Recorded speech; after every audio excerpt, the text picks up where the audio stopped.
Support the show by donating at themusicbuds.com. Thank you.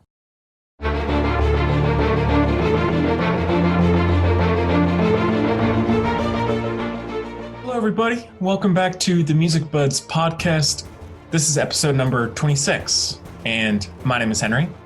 This week, I'm honored to be joined by composer Christopher Drake, known for a huge number of acclaimed projects, including the video games Batman Arkham Origins and Injustice, the animated films Batman The Dark Knight Returns, and Hellboy Blood and Iron.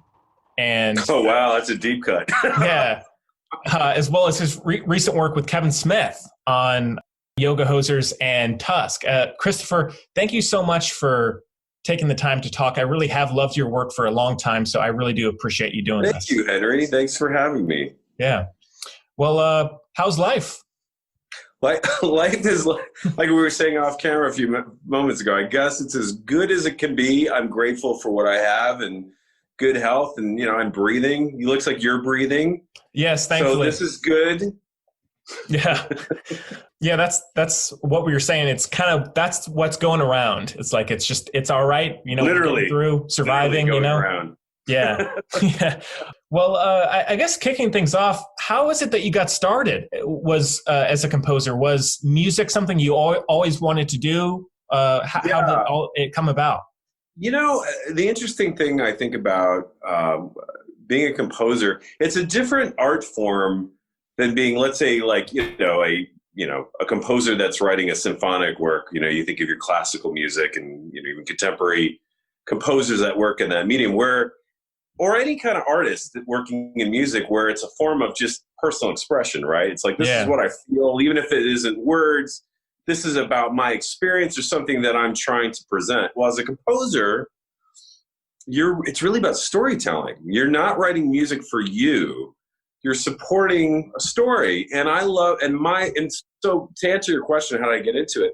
Yes, I've always loved music. And since I was a kid, when I was 4 years old, I'm going to age myself. I was going to reveal my age here, but when I was 4 years old for Christmas, I got a LP, a little portable record player, like this Fisher-Price record player.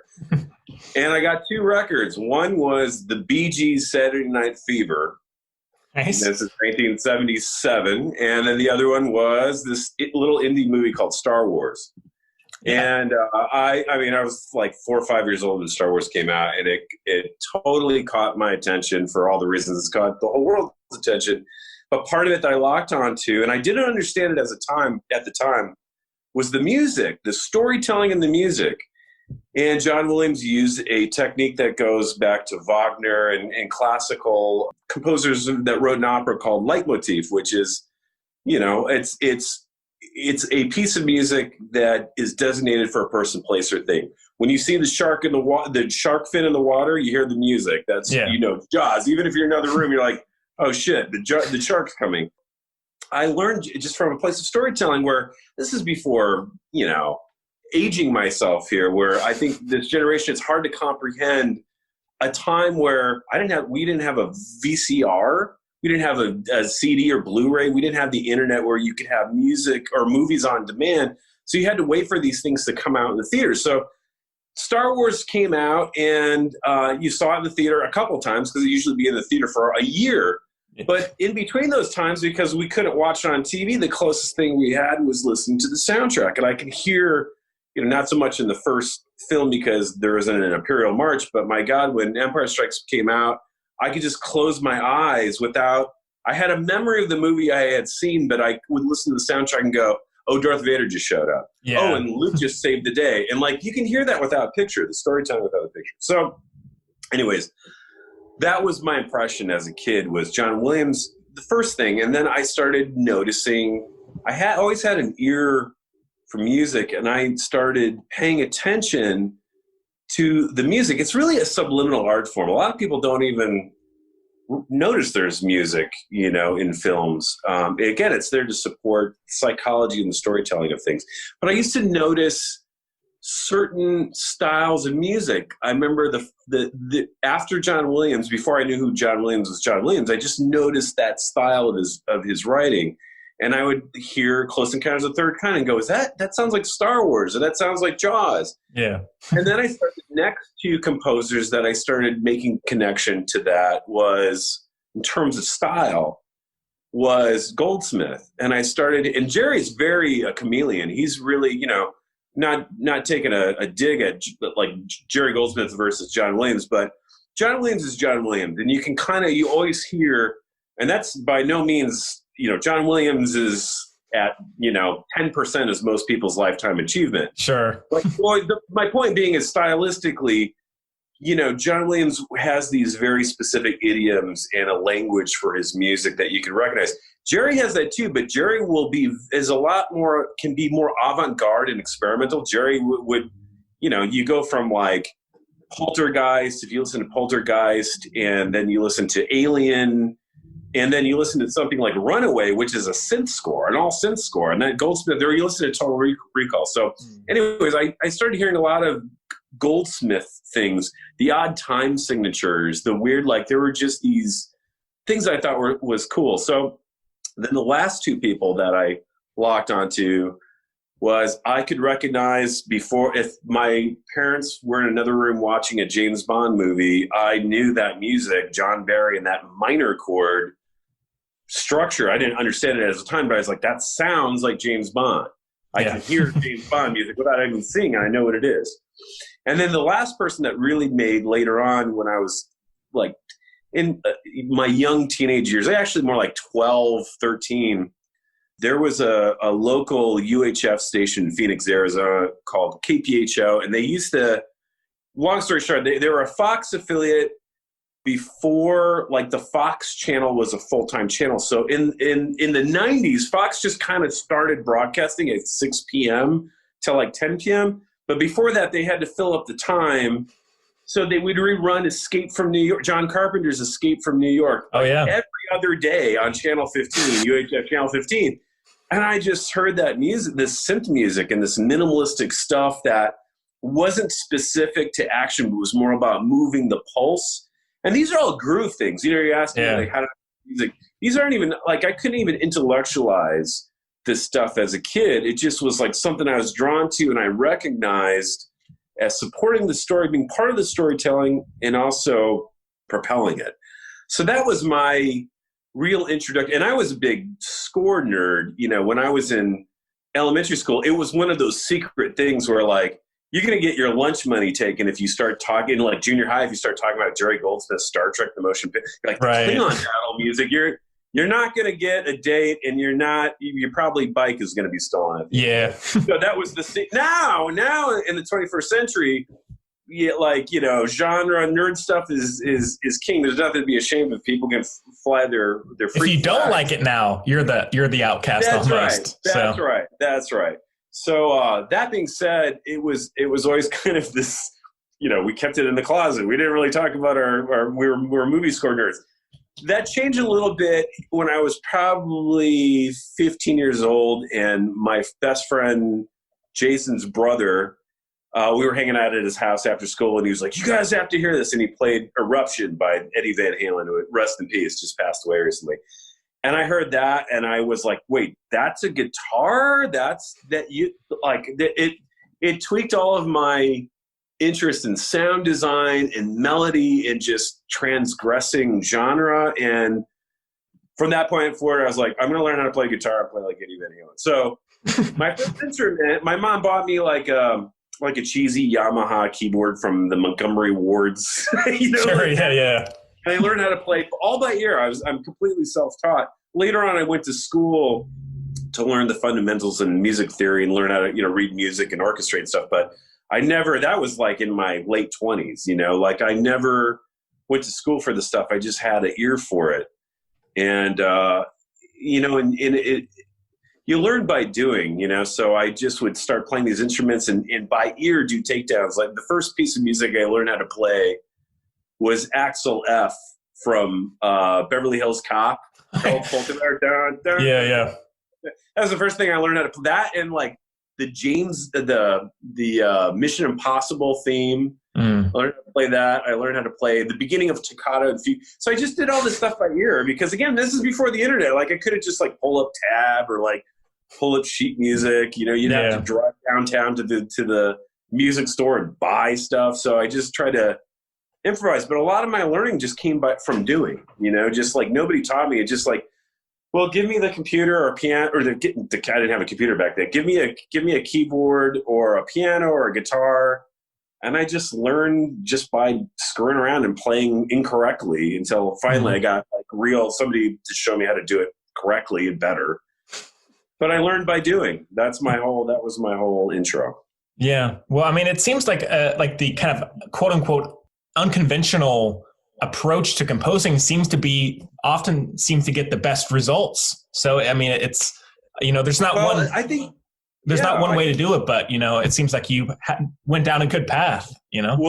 You know, that's, you hit on something there. And I think, you know, I always say this when, you know, if ever I give like talks in front of young composers or stuff like this, and people ask like, what advice can you give? And the first thing I always say is there's no rules. There's no rules to art, as you were just saying, to music, but to art in general. Mm-hmm. And sometimes doing it wrong is doing it right. At the end of the day, it's like, is that cool? You know, there's, you know, it's music theory, not music law, you know? So it's like, yeah. You know, it's you know, there's some people that back in the day, from a musical theory standpoint, they're like, that's obscene to write in parallel fifths. It's like, well, who gives a shit? You know, sound cool? That's like so much modern film music is done that way now. So yeah, there's no rules, man. And I think that's true with filmmaking, with any kind of art. A lot of it, and a lot of times, many times, some of the more interesting results you get is from a lack of resources, whether that be financial, budgetary,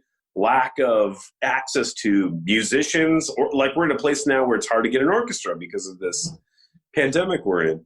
And so, but because of that, you're put in a box and you have to use your creativity and literally think outside the box, as they say, you know? And so a lot of times you get groundbreaking shit, you know, when people, you know, don't have stuff that, you know, you look at, you know, John Carpenter did it. Those were low budget films, but again, from score to how he executed it, it's just about how you can use what you have to maximize. And sometimes in doing that, you create a whole new genre of stuff.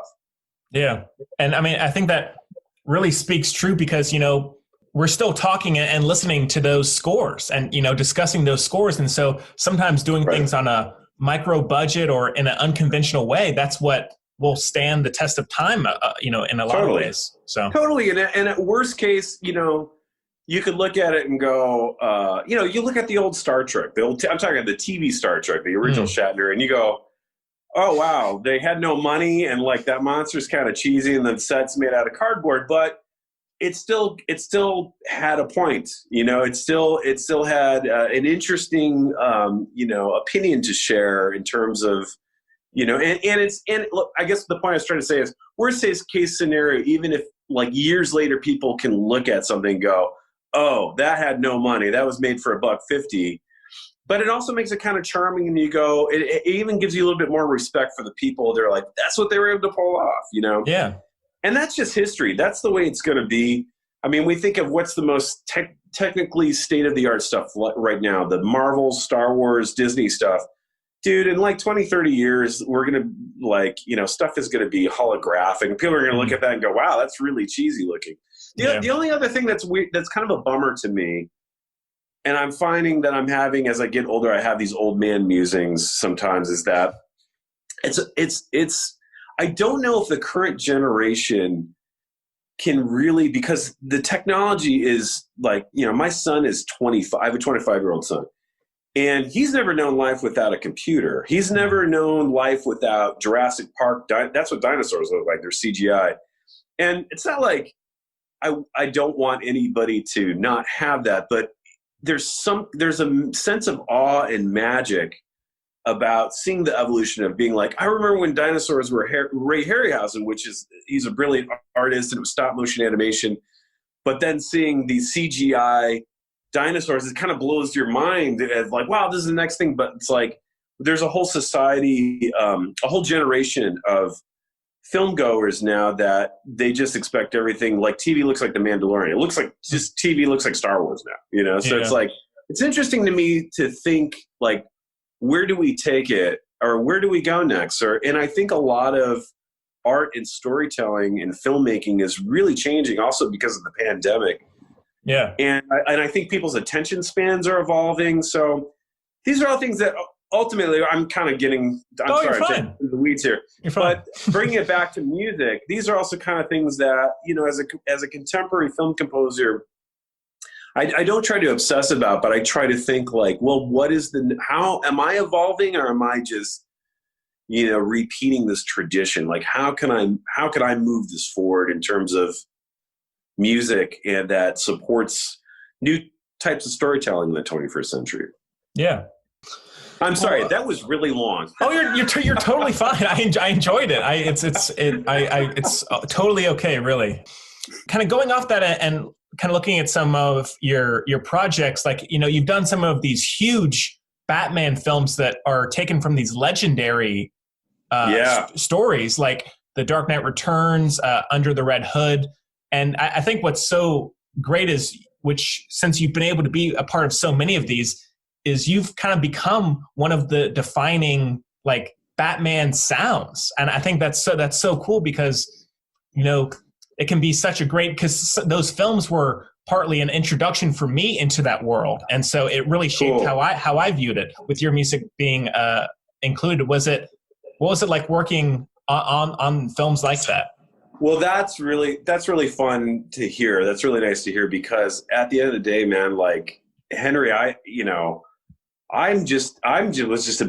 the biggest Batman fan in the world. There's a lot of composers, I've had conversations with a lot of composers, and I've read interviews again with like Jerry Goldsmith and even John Williams. And the reality is, you know, back then it was a studio system and you just got assigned the movie that you're supposed to work on, or, you know, a friend, you know, you have a friend named George Lucas and he introduces you to Steven Spielberg, and, you know, but the point I'm trying to make is that, you know, a lot of composers, it's not that they don't care. It's not exact, but it's not in the subject matter that they're attached to. For example, Goldsmith, and you think of science fiction and fantasy. Same thing with John Williams. I mean, they both have big careers, but the things people think about is like Harry Potter, Star Wars, you know, like these big cinematic, you know, fantasy, science fiction things. And the reality is that I know Jerry was like, you know, I don't really know what the hell's going on in Star Trek. I got to be honest with you. I don't know what the hell a Klingon is. You know, I'm just trying to write it from a humanistic standpoint.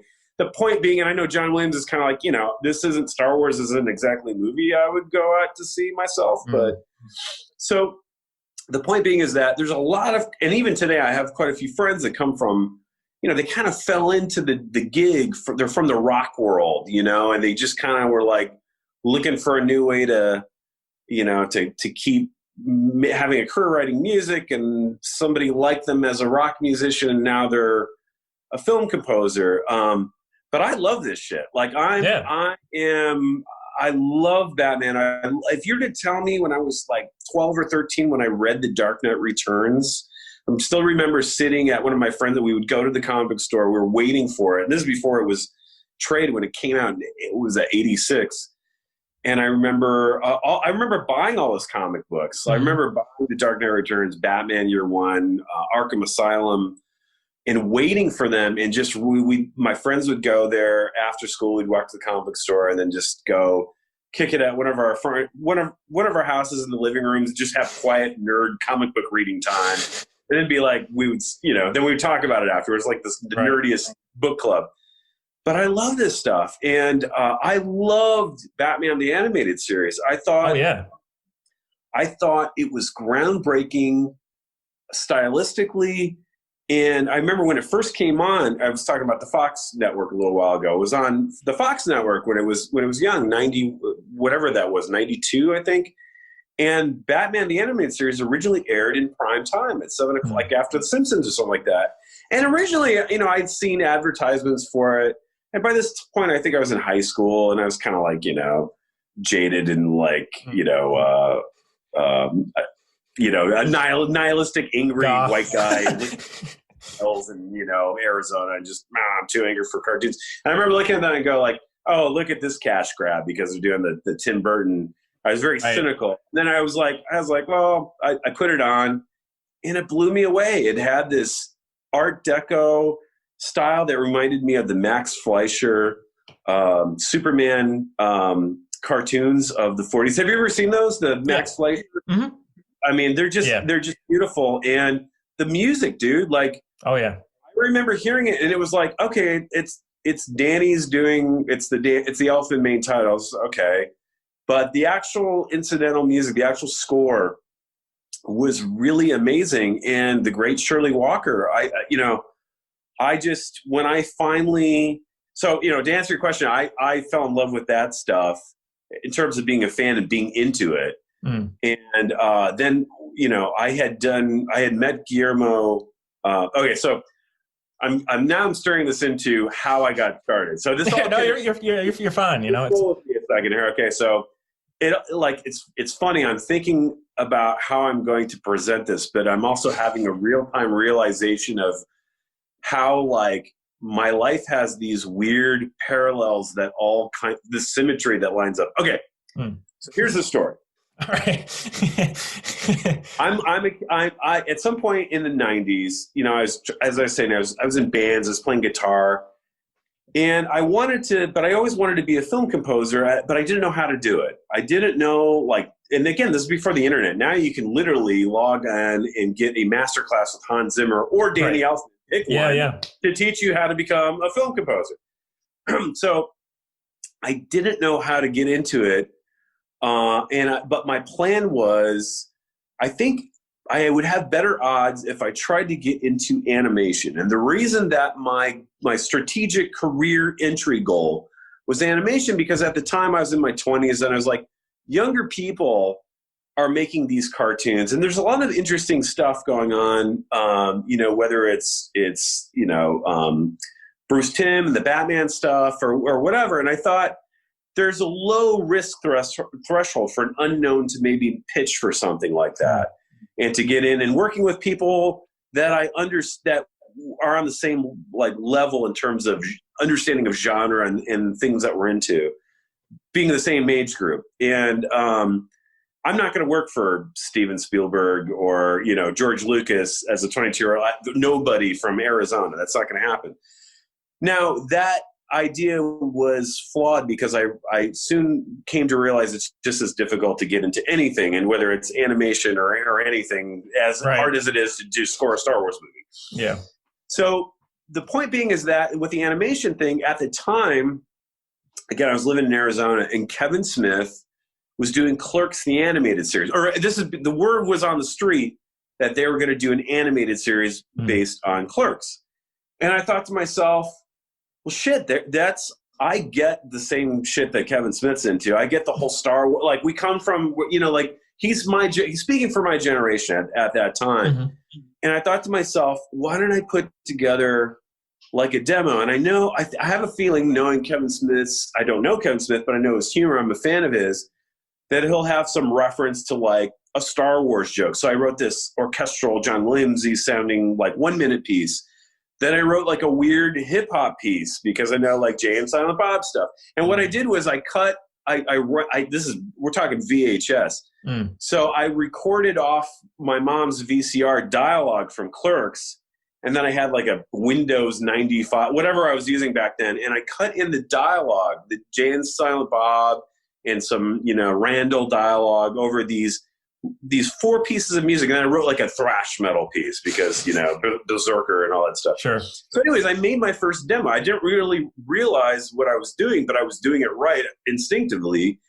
I made this demo with 5 pieces, but then it was okay, I'm cool, I have these 5 pieces of music that I recorded on an 8-track, but it sounded pretty good. It sounded professional. I played it to a couple of professional musicians I knew in Arizona, and a guy that had a studio, and they said, listen, this sounds legit. This sounds like this doesn't sound like some kid did it in their basement. I said, okay, cool. Now the question was, well, how the hell do I get Kevin Smith to hear it? How do I living in Arizona, how do I get my music heard by, at the time, Disney was producing the show. And I was like, I was doing lighting and sound. A good friend of mine named Mike Werzik, he owned a sound company called Professional Presentation Services, PPS, yeah. And he was older than me. He's probably like at the time was in his mid to late 40s. And I said, I'm trying to pitch for this. I have this idea. I want to pitch as a composer for a TV show, but I think you have to have an agent. And he said, I'm from New York. I'll be your agent. Just put me on the phone. Like, who do we need to call? And so I went in. I can't remember how I found the phone number for Walt Disney Studios, the music department. I'll never forget the woman that worked there. Her name was Bambi Moe. And I was like, that's interesting. This woman's name is Bambi and works at Disney. Is this a front? Is this like a burner number? Is this a real number? So Henry, I can't remember how I got the phone number, but I got the phone number for Walt Disney music supervision. And I had my friend Mike call up with his New York, gusto, and just like, I'm representing my client, Christopher Drake, and we'd like to submit. And they're like, okay, here's the address. We'd love to hear the music. And we hung up the phone. We're like, this shit's that easy? That's all we had to do? And so by the end of the day, FedEx to Burbank, California, I sent a piece of music, and they returned the call saying, the music's really good. We've submitted to the filmmakers, Kevin, I found out it never made it to Kevin, and they ended up hiring a guy named Jim Venable. Jim is a good friend of mine now, but he is the composer for the Powerpuff Girls. And he ended up scoring Clerks and then Zack and Mary Make a Porno, quite a few of Kevin's movies. And again, the symmetry of this, I found out, I remember getting the phone call because I kept calling every couple of weeks. Hey, any word? Calling the contact at Disney. And finally they said, oh, yeah, you know what? We've cast another composer. And I said, who did you end up going with? They're like, we hired James Venable from the Powerpuff Girls. And I remember hanging up my phone in Arizona and being like, Jim Venable. How dare I curse upon you and your house for getting that. Because I was, it was the closest thing. So excited that somebody from Hollywood's talking to me. And I found I lost the gig. So fast forward a couple of years, I finally make the move to California in 2000. And I go to my first San Diego Comic-Con. And they have a presentation about Powerpuff Girls, the movie, with Jim Venable and the cast there doing a Q&A, the Comic-Con kind of a thing. And afterwards, Jim was in the hallway, and I approached him, and I was just like, I introduced myself. And I said, hey, man, I can't wait. I think this is before Clerks even came out. And I said, I can't wait to hear the thing. I talked to Bambi Moe, and Jim looked at me, and he knew I wasn't bullshit. He was like, wow, you got – and he said, hey, man, do you have any music on you? And, of course, I had a backpack full of, of course, demos, Right place, right time. You got to be ready. And I gave Jim my CD, and that week after Comic-Con, Jim called me up, and he's like, hey, dude, do you want to have lunch? Like, your shit's really good. Like, let's hang out. And I was like, yeah, sure. And then Jim was working on a scary movie, one of those scary movies. Oh, yeah. And he invited me. That was my first scoring session. I got to hang out on the stage and hang out with Jim. So I had met Jim, and that was my first, I'm getting in, I'm starting to network. I'm starting to meet people, and Jim was my first guy. And really kind of introduced me about how the business works, how he works. And again, this is the year 2002.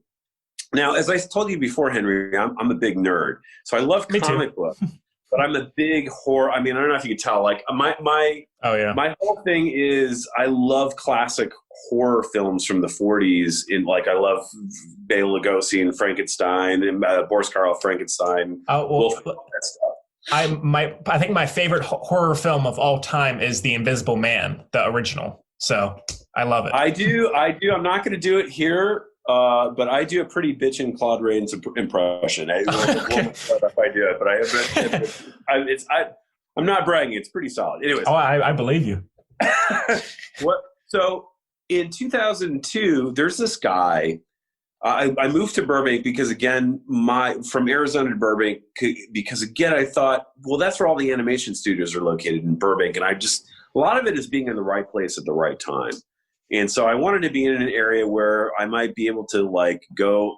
I moved. My first apartment was right across the street from Warner Brothers, where ironically that's where I ended up, where my studio is. Locked out of it right now because of COVID, but during normal times we would be talking from Warner Brothers.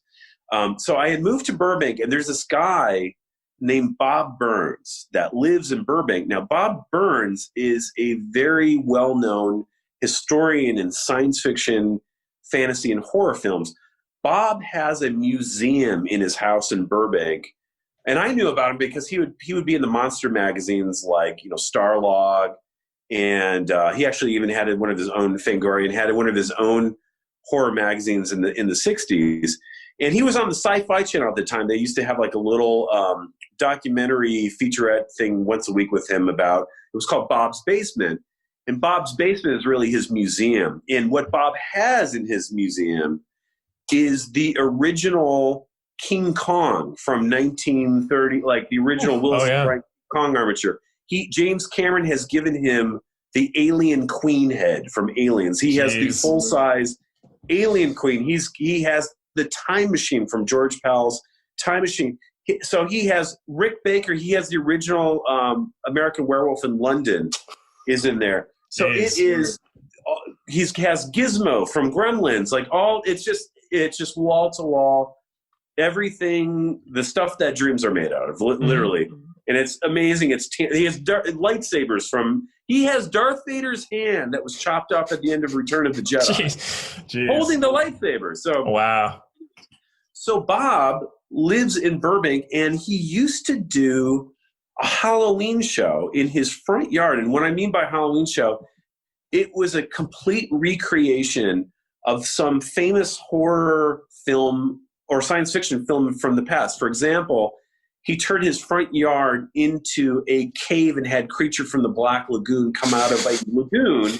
Dang. So this is Hollywood level stuff. Yeah. And the people that worked on these Halloween shows were guys before they had Academy Awards, were guys like Rick Baker and Dennis Murin, who went on to become ILM, co-founded ILM and won Academy Awards for Star Wars, Raiders of the Lost Ark.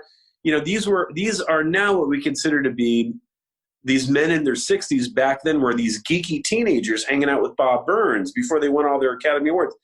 So Bob used to do these Halloween shows. He had one, Rick Baker did The Exorcist, where he had his wife Kathy levitating on a bed in the front yard. And if you, by the way, if you go to YouTube and Google Bob Burns Halloween, you can see all this stuff. And I highly encourage you if it's interested.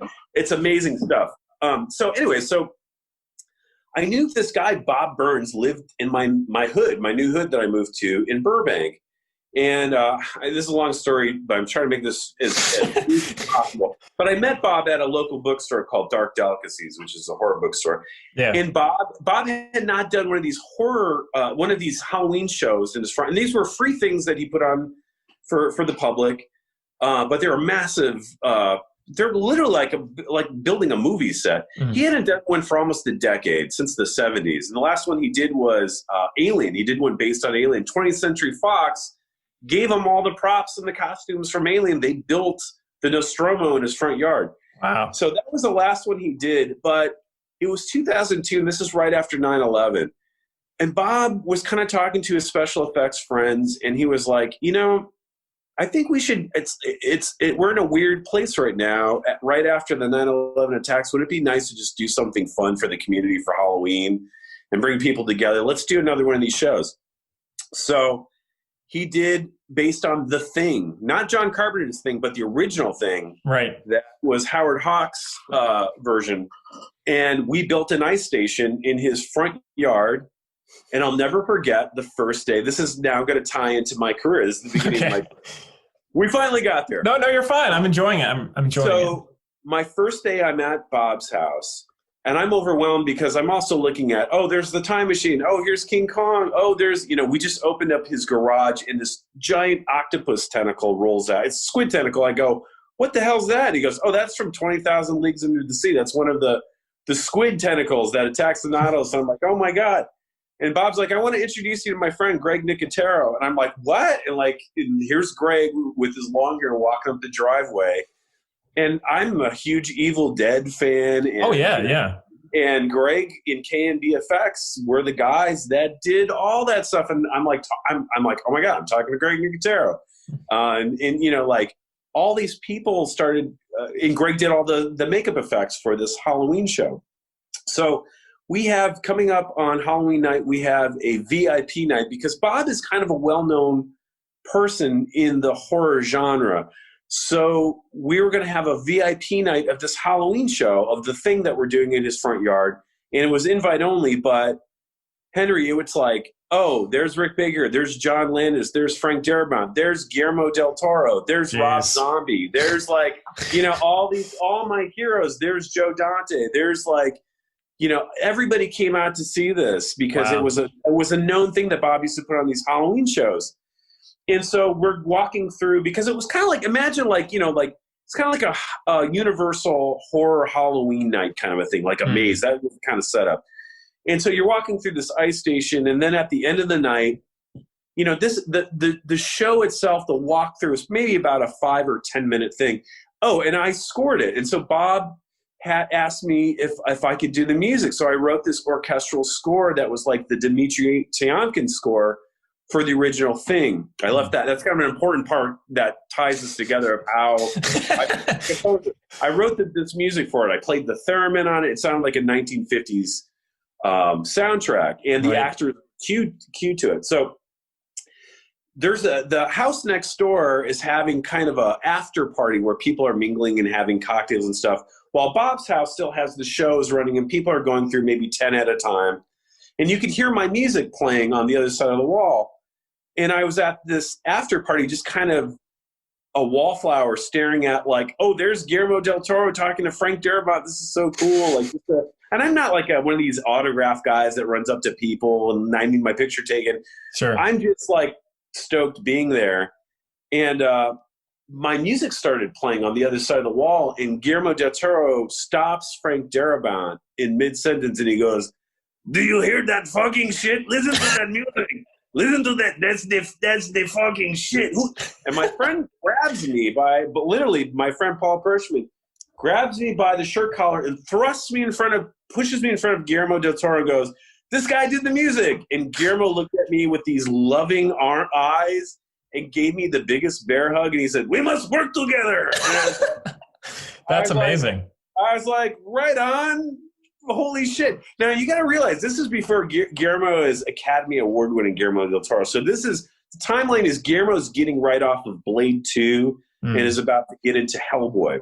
Yeah. And Guillermo had told me, you know, as I told you, I moved to Burbank, to California, thinking like maybe my in is in animation.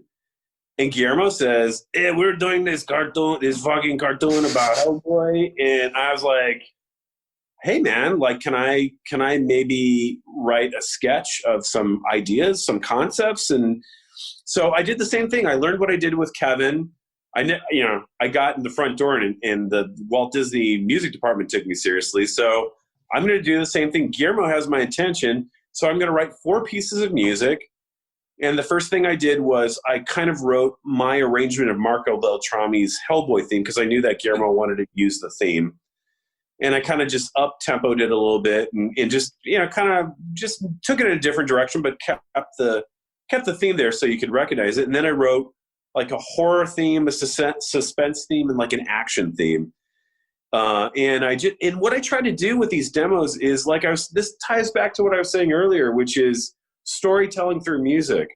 So when my concept was, my intention was when Guillermo heard my demo, A, that he would take me seriously, and B, from just the quality of the production that I could produce, but also hear the storytelling without seeing a picture, just closing your eyes and go, oh, there's Hellboy, just like I remember going, there's Darth Vader entered the room.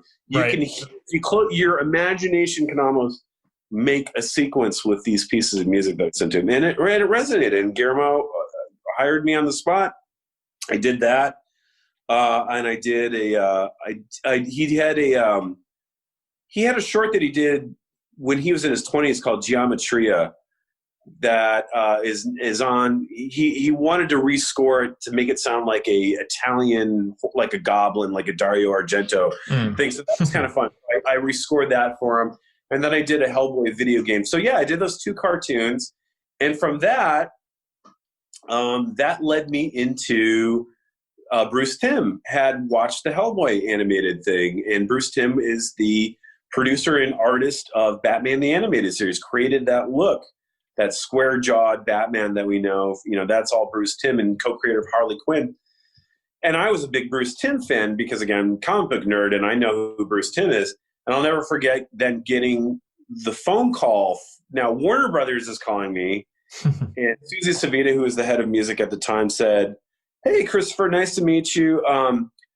There's this guy that works here named," like I didn't know who Bruce Timm was. "There's this guy here that works here named Bruce Timm. He's kind of like a Batman guy. And anyways, we're doing like this Batman thing.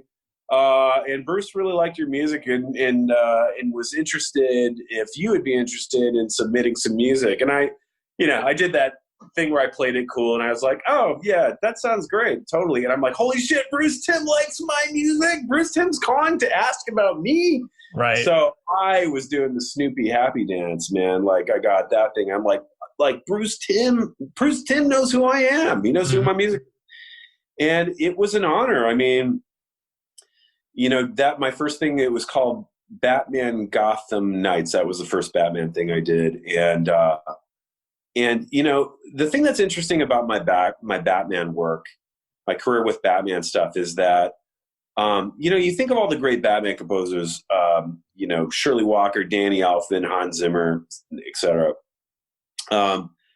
They've all had the ability to have a singular story in continuity where there's the Danny Elfman Batman theme, and Danny Elfman's, of course, going to use that in the Batman sequel because that's his Batman theme. This is the Hans Zimmer Batman theme. Every Batman movie I've done is not in continuity. There's a different cast, a different guys voicing Batman usually, different artwork, different stories. So I think I'm maybe unique in so far.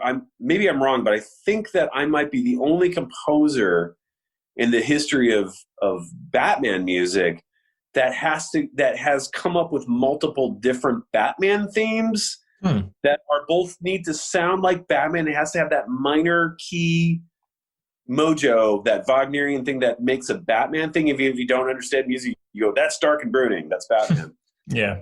But also, I can't be like, "Well, here's the Chris Drake Batman theme." I have like the Dark Knight Returns theme is different from Batman Year One. It's different from the Gotham.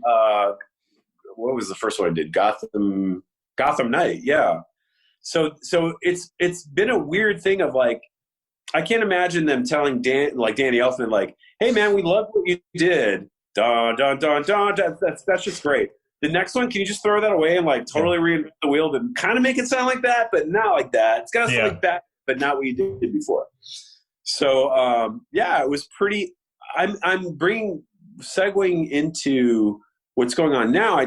I haven't written Batman music for, my God, maybe like 8 or 9 years. I took a break to kind of focus on live action stuff and films. And it's not like I want to say I ever retired, but it was a conscious career choice to kind of step out of animation. And a lot of times in this business, you're typecast. It's like, "Oh, well, you're a cartoon guy." Well, like I'll go after a live action thing and they're like, "Oh, well, they're not going to listen to my music. They're going to look at my IMDb and go, 'What's the last thing you did?' Oh, a Batman cartoon. Oh, he writes cartoon music." Even though if you listen to the Batman score I last did, it sounds like a horror movie. It sounds like a rated R. There's nothing cartoony about it, but I think there's still that stigma of something. So fortunately, bring it back to what I was going to say in terms of Batman themes. I just did. I took a break from working on Batman. Then I just recently did the sequel to Under the Red Hood, which is called The Death of the Family, Batman and Death of the Family, based on the comic book. And my long-winded point is that it's the first sequel I got to like use material I used before. It's my first like legit Batman sequel where I got to use themes that I wrote in Under the Red Hood in Death in the Family. So out of my entire Batman career, that's the only time I got to like reuse themes and revisit stuff. So that was pretty fun. Yeah.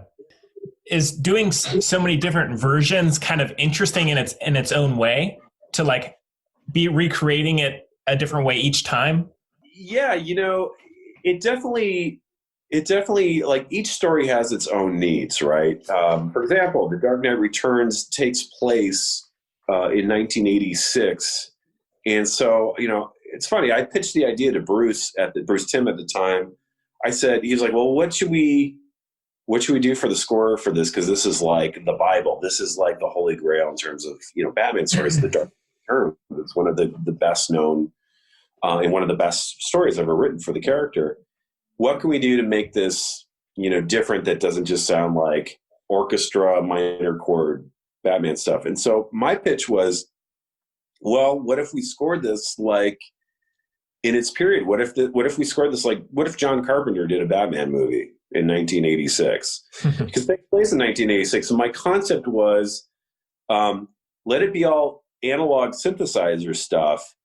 And when The Dark Knight Returns, when we see Batman, it's all electronic music in the movie up until the first time you see Batman in the suit, like behind the lightning, and you hear the French horns for the first time. That's the first it's like the classic hero, the sound. So I introduced, it's just horns. Everything else is 80s analog synthesizers. The horns in his like kind of his Batman fanfare theme just for a moment. And then as the story progresses, the analog stuff crossfades. It falls away to the more The Dark Knight Returns, the classical score starts to return. The orchestra starts to return. And at one point in The Dark Knight Returns, there is an EMP bomb to set off, which turns off all electricity, basically, in the story. And I was like, well, just turned off all the synthesizers, too. And if you notice from that point forward, right, it's all strings and acoustic percussion, acoustic orchestra. And so yeah, to your point, each story, whether it's a Batman story or any story, I'm working on the second season of Creepshow right now. And it's fun because it's an anthology, so every story is its own score, its own little mini movie. There's no other than the kind of John Harrison, we call it the OG Creepshow sound, which is a Steinway piano and a Prophet 5. That's what John used on the original movie, and I try to honor that.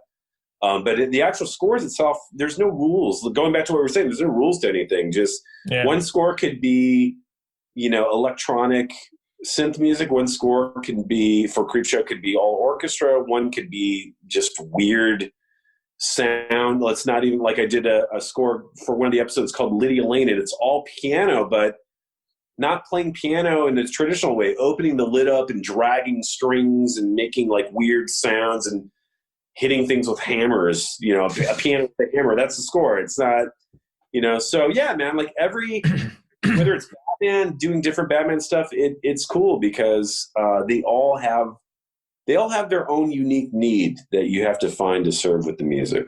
Yeah. And although we've talked about Batman a lot, I wanted to make sure to pass on to you because I have the chance. So Batman Arkham Origins, the game, I wanted to tell you. So that game, it came at a time when I needed an escape, and it served that role. So it was so immersive and escapist. And I just wanted to tell you how special and how impactful that game was. Oh, your music being a part of it. And as I've said before, I do listen to your music from that game still. And so I just wanted to tell you how special it was. And it really did help me a lot. Yeah. Thanks, Henry. I really appreciate, it's really nice. It's really nice because, it's not being a film composer isn't a glamorous lifestyle. You think, like you're out there and, I'm talking to movie stars, maybe at a premiere and you get like cheap, like free drinks.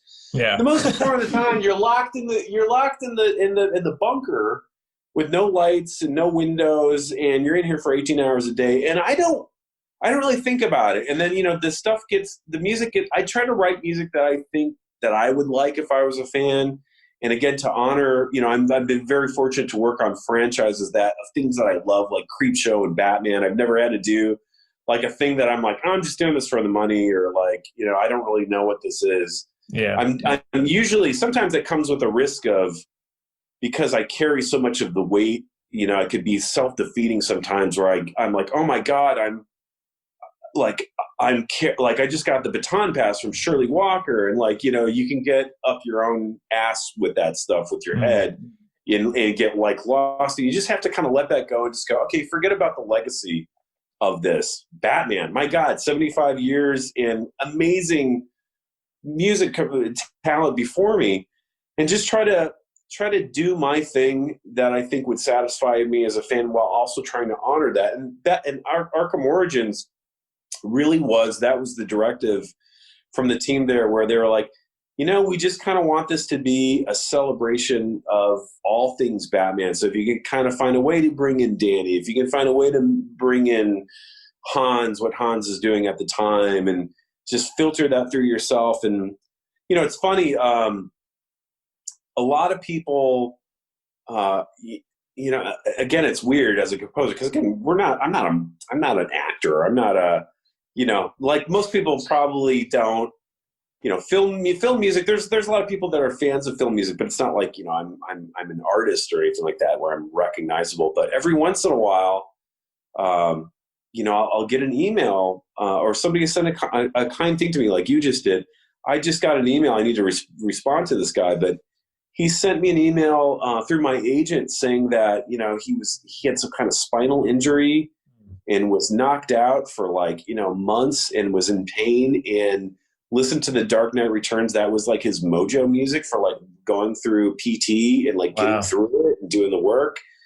And, you know, my God, as an artist, there's nothing more satisfying than to get a compliment like you just gave me, or hearing something like that, where I'm just like, you know, I'm self-conscious with everything. We get imposter syndrome, and it's just like, is this it? This is my I think this is a lot of creative people's process, but this is my mental process is usually like, this is exciting. It's like, I get the call. This is going to be great. This is exciting. The most exciting thing, Henry, is signing your name on the contract.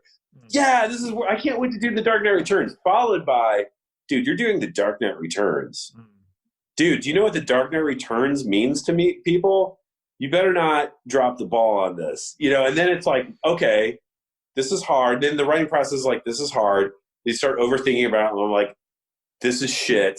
Then it turns into, I'm shit. Nobody's going to like this. I'm never going to work again. This is terrible. This is the worst thing I've ever done. And then, you know, you kind of work through it and you go, okay, it's not as shitty as I thought. Okay, it's okay. I slept on it. It's okay. I guess it's okay. I mean, when I ended The Dark Knight Returns, I wrote that main title, and I was like, I don't know. I think so. I think that's it. I remember being on the stage while we were mixing it, and Bruce looked at it, and he's like, dude, that's great. I was like, yeah, okay. Yeah. So I never have a, like, you know, I press stop on the record button and go, oh yeah, hell yeah, I fucking did it. Like, that never happens. Right. That never. So thank you. Yeah. Thank you very much for that compliment. Yeah. Now, I did want to ask you briefly, because I don't want to keep you too long, but I did want to ask about your work with Kevin Smith recently. Yeah. What has that been like? Because of course you did, you know, have a, you know, kind of teaser with Kevin Smith, or a possibility, you know, early on. And so I just wanted to ask about. So here's that symmetry thing. You should probably just put like markers, like, if you want to fast forward to Chris Strike rambling, go to like 135. He talks about Kevin Smith shit. Yeah. That's what happens when I drink coffee before an interview. So again, the symmetry of my life. Here I am. I told you I met Greg Nicotero in 2002 in the front yard of Bob Burns doing this Halloween show. And then almost 20 years later, I'm doing Creepshow with Greg, who's the executive producer. And, you know, when he's not doing Walking Dead, Creepshow's his baby. And I had pitched for Clerks the Animated Series and lost it to my good friend Jim Venable, who ended up working with Kevin. And then Kevin heard The Dark Knight Returns, and because I was a huge Batman fan, and we had at the Pally Center here in Beverly Hills, it's like a television academy, and they had a premiere of it or something, or it was like a screening of The Dark Knight Returns, and the cast was Peter Weller was there, and I was there, and the directors Bruce Timm was there, and Kevin Smith moderated it. And that's the first time I met Kevin. Kevin was like, dude, you did The Dark Knight Returns? And he was just like, it's my favorite thing. I'm obsessed with the score. I'm obsessed with the story. And then he invited me on. He had a podcast from his house called Fat Man on Batman. He's still doing it with Mark Bernandin. Oh, yeah. But at the time, he was just doing it out of his house. So I drove up to Kevin's place, and Kevin got super baked, as Kevin does. And I'm kind of a lightweight with that shit. So if you listen to that, also very long-winded podcast interview with Chris Drake, the difference is I'm getting stoned by the end of it. So it gets a little off the rails there, because Kevin's not because I'm smoking. I'm just in proximity to the great Kevin Smith. That's what happens. But Kevin loved the music for The Dark Knight Returns, and then I got a call that he was doing this movie called Tusk, and my first thing was like, why are you using Jim Venable, like my friend, who worked with Kevin, who did Clerks, and Kevin was just like, and I had kind of a moral quandary, because I felt like it's all about relationships, this business, and like Jim had worked with Kevin. And, I called up Jim and I was like, dude, Kevin just asked me to do this movie, but I feel weird about it because I know you have this relationship with him. And Jim is the kind of guy where he's like a Zen master and just one of the most lovely, supporting friends. And, he just, without even blinking, he was just like, hey, dude, go with God. That's just the creative process. Sometimes you want to go in a new direction. It's not like, I'm bummed out that, Kevin wanted to use you. He wanted to use you for a reason, because you're talented.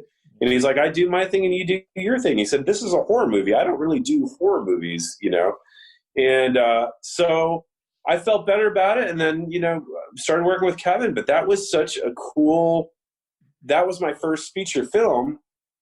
And it was just a real honor to be part of it. And working with Kevin is just it's the most fun, working with him. He is, what you see is what you get. That's Kevin. Yeah. That's just hanging out with him, and he's really easygoing. He gives really thoughtful direction, but he lets you do your own thing too. He's like Drake, you're the expert here. Just do your shit, and I'll see you on the other side. And if there's anything, it's usually a small tweak or something like that. But Kevin, it's just an absolute blast working with Kevin. Yeah. Well, Christopher, I love talking to you, and I know that there are a million things we could talk about still. But is there anything in particular that I haven't brought up that is worth mentioning? And it's okay if not. I just don't want to leave anything unsaid. I know we can go on and on. I think I probably have gone on and on a little bit too long here. I think you covered it, Henry. The only thing, if I'm doing let's see what's coming up. Season 2. Oh, the Creep Show. There's a holiday. There's a Christmas episode, Werewolves versus Santa Claus. Oh, cool. On Creep Show. That was kind of fun. I got to tap into some old school Wolfman music from the 40s with that. So that's a fun episode. I think that's coming out it's going to be on Shudder December 11th, I think. I don't know. I'm sure it's on the internet somewhere, but that's coming up. I got to getting back to my horror nerd stuff. Warner Brothers has restored Curse of Frankenstein which is a Hammer horror film with Christopher Lee and Peter Cushing. And a good friend of mine, Constantine Nasir, who produces all the documentaries and the commentary for that, the restoration, he invited me to talk about the great James Bernard, who was the composer for those classic Hammer horror films. Right. So I've got a little 15-minute thing on there where we deep dive into the career of James Bernard. That's kind of cool. Batman: Death in the Family's out. We talked about that. I did a movie with Neil Marshall, who did The Descent. It's called The Reckoning. It's about a woman. It's like a witch trial thing. She's arrested for being a witch, and it's a story about her. It's interesting because when I started the film, it takes place during the Great Plague, the Black Plague in England in the 1600s. Yeah. And at the time, and there's like people wearing the full on, like, the plague doctor mask. And stuff. There's a lot of those guys in there. And at the time, right as the middle of doing that, this shit hits. This COVID-19 thing happens. And we end up having to be in an actual, or we were art, it's like art imitates life imitates art. So that was kind of surreal to be writing music based in a plague in the 15th century or whatever it was. And then it's like, oh, we're kind of dealing with that now. So I have that. I have a movie I did for Blumhouse called The Manor. That's part of their Welcome to the Blumhouse series. I think that's going to be an Amazon. But that's, I think, The Reckoning, which is the Neil Marshall thing, and the Blumhouse thing are both coming out in like around February or spring or something like that. Awesome. Well, I mean, Christopher, again, I had a blast talking to you. You're welcome back anytime. Please come back, whenever you My like. My pleasure. And just best of luck with everything coming up. I hope to talk to you again sometime soon, and just take care, okay? You bet. Thank you, brother. You too.